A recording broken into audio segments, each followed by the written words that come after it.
রাইকে বাড়ি থেকে টেনে হিঁচড়ে এবার মেন্টাল অ্যাসাইলেমে গিয়ে ফেলে রেখে এলো অনির্বাণ। হ্যাঁ বন্ধুরা, ভিডিওটা লাইক দিয়ে দেখতে থাকুন। যে মুহূর্তে কিনা অনির্বাণ রাইয়ের কাছে এসে বলতে থাকে যে রাই, কালকেই মেন্টাল অ্যাসাইলেম থেকে কিছু লোক আসবে তোমাকে এখান থেকে নিয়ে যাওয়ার জন্য, এবং আপাতত কয়েকটা দিন তুমি সেখানেই থাকবে তাদের আন্ডারে, কারণ তারা তোমাকে পর্যবেক্ষণে রেখে তোমার যা যা সমস্যা আছে সেই সকল সমস্যাগুলো আইডেন্টিফাই করে তোমার প্রপার ট্রিটমেন্ট করে তবেই তোমাকে সুস্থ হওয়ার পর আমি তোমাকে এই বাড়িতেই ফিরিয়ে নিয়ে আসবো।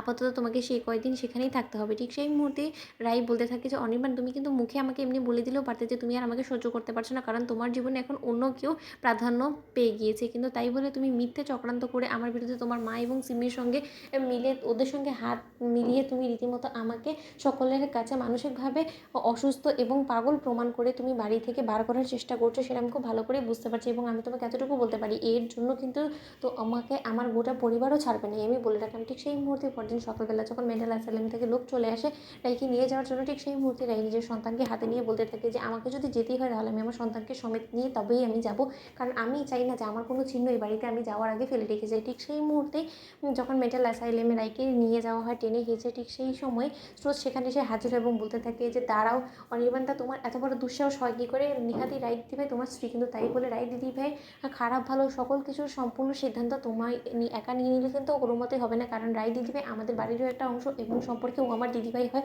এবং ওর সম্পর্কে ওর ভালো সব কিছু আমাদেরকে জানানোটা তোমার দায়িত্ব এবং কর্তব্যের মধ্যে পড়ে। সেটাকে তুমি একবারও করেছো? ঠিক সেই মুহূর্তে রাইয়ের মা সেখানে এসে অনির্বাণকে সপাটে চড় মেরে বলতে থাকে যে লজ্জা করছে না, দুশ্চরিত্র লম্পট লোক কোথাকার, তুমি তোমার নিজের উদ্দেশ্য হাসিল করার জন্য, তুমি এই সিমির সঙ্গে নিজের সংসারটা বসানোর জন্য তুমি রীতিমতো আমার মেয়েকে মানসিকভাবে অসুস্থ প্রমাণ করে তুমি আমার মেয়েকে বাড়ি থেকে তাড়ানোর ব্যবস্থা করছে, তোমার লজ্জা করছে না? ঠিক সেই মুহূর্তে সোহিনী বলতে থাকে যে আপনি গুরুজন বলে আমি আপনাকে কিছু বললাম না, কিন্তু তাই বলে আমার ছেলের গায়ে হাত তোলার দুঃসাহস আপনাকে কে দিয়েছে বলুন?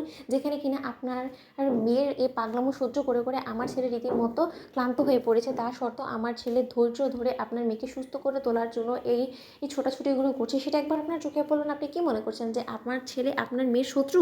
ঠিক সেই মুহূর্তেই রাইয়ের মা বলতে থাকে যে একদম চুপ, আমি অনেক অন্যায় অবিচার আপনার সহ্য করছি আমার মেয়ের প্রতি, তাও আমি মুখ খুলিনি, কিন্তু তা সত্ত্বেও আজকে আমার মেয়ের প্রতি আপনারা যে জঘন্য চক্রান্তটা করার চেষ্টা করছেন না, সেটার পর আমি কোনো মতে চুপ করে থাকবো না, এবং এর আগে আমি আপনার গায়ে হাত তুলি আপনি চুপ হয়ে যান। ঠিক সেই মুহূর্তে সিমি বলতে থাকে যে আন্টি, আপনি এসব কী বলছেন বলুন তো?